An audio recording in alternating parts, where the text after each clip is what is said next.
Hey everyone, I don't know that I ever imagined what the first video I sent out to my clients would look like, what it would entail, what I would talk about. I don't think it would have been this, but here's where we are. So first and foremost, I hope this video finds you and your family, your loved ones all healthy and safe. COVID-19 has affected so many aspects of our lives, and it's hard to know at this point in time just how far-reaching and enduring these changes to our lives will be. But I think we can all agree life as we know it has changed and will continue to stay changed for the next couple months. So before we get into what I want to talk to you guys about today, there's a big disclaimer. I am not an attorney. I'm not giving you legal advice. If you want actual legal advice from an attorney, I strongly encourage you to contact one if you don't already have one that you work with. If you need one that does real estate or evictions, shoot me a text or send me an email. I have numerous people I can refer you to, and you can decide if you want to work with those people or not.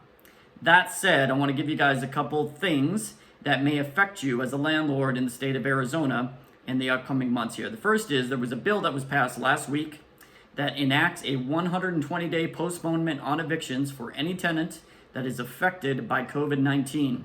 That, of course, would include quarantines of loved ones. It includes economic hardships. It includes a loss of income for, service industry people, things of that nature. I will link that bill in the video description. It is only 2 pages long. It is very easy to read, and I strongly encourage you to read through it. It'll go through what the tenant's obligations are and rights are right now. It also talks about your obligations and rights as a landlord in the state of Arizona right now with this new bill. If tenants do come to you and they say, hey, I don't have the rent for the month of whatever, let's say April, it's April 1st today, they do have some requirements. They have to provide proof of their hardship, and they have to get it to you in a certain manner. Everything is gone through on that bill. It's very easy to read, and it's specific. And you can relay that information to your tenants. You don't have to just take a call from your tenant saying, hey, I don't got rent, and then you don't have any, recourse there. You definitely do. There's specific requirements they need to meet in order to be able to not pay you rent, essentially, for this month or the next 4, essentially. Second part of that is leases have not changed. Lease obligations are still in place for both tenants and landlords. Rent is still due. You as a landlord still need to maintain your buildings. All the maintenance, all the expenses, the taxes, the insurance, the mortgages you guys need to pay, those need to still be paid as of today anyway, unless something changes. So nothing's changed with that. Another piece to get into here is if we do get a call, what we're doing right now on what I'm doing and on a professional level is if I'm getting a call from anybody that says they do not have the rent for this month, I'm going to do 2 things. The first is I'm going to refer them to some resources. There was another bill that was passed last month that helps people out with rental assistance. I will link that bill and the article to that bill that I read in the description here. People do have some resources. Tenants, if they don't have money to pay rent, they could get some assistance from the state. There's also, of course, unemployment benefits that they could potentially draw from. Those benefits have gone up recently. I know the applications for those benefits have also gone up, so who knows, when those are going to go through, but they do have that option.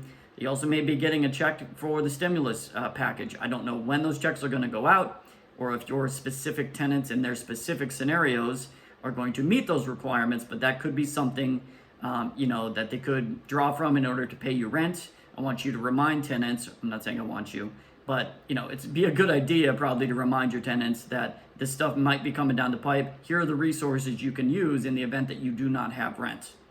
I can tell you right now on a personal level and a professional level, again, if somebody reaches out to us and says we do not have the rent, we are telling them what resources they have right now. We're asking them to, exhaust all of the resources they possibly can.